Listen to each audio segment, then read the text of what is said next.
Naglipa na ang online lending apps para sa nangangailangan ng agarang cash. Pero gaano nga ba kaligtas sumiram ng pera sa mga yan?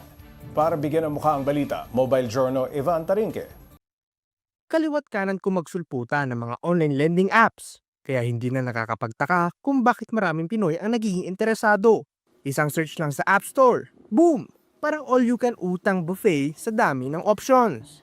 Sa ilang pindot lang, pwede ka na makahiram ng pera na hindi na kailangan lumabas ng bahay o pumila sa bangko. Ayon sa pag-aaral ng isang lending app, nasa 25 minutes ang average time na ginugugol ng mga Pinoy sa paggamit ng digital lending platforms noong 2024. Mas accessible namang hiram ng pera. Dahil ngayon, mobile-based lang yung mga app, di ba? So, no need to go to the physical branch to borrow money.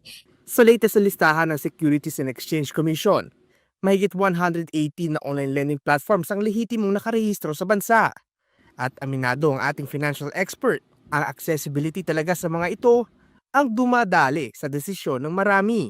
Wala pa kasing kalahating oras, makakautang ka na. Yung pinaka-appealing na feature sa lahat is yung mabilis na disbursement. Ayan. So, minsan, less than 15 minutes, less than 5 minutes, makukuha na nila kagad yung pera. Pero ito ang catch. Utang pa rin yan.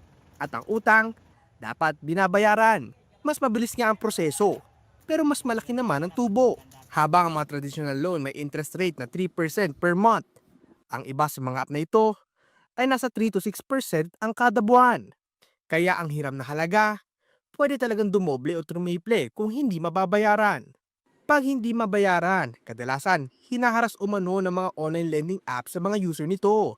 Kapag nangyari yan, pwede raw lumapit sa National Privacy Commission dahil ipinagbabawal daw ang gawaing yan.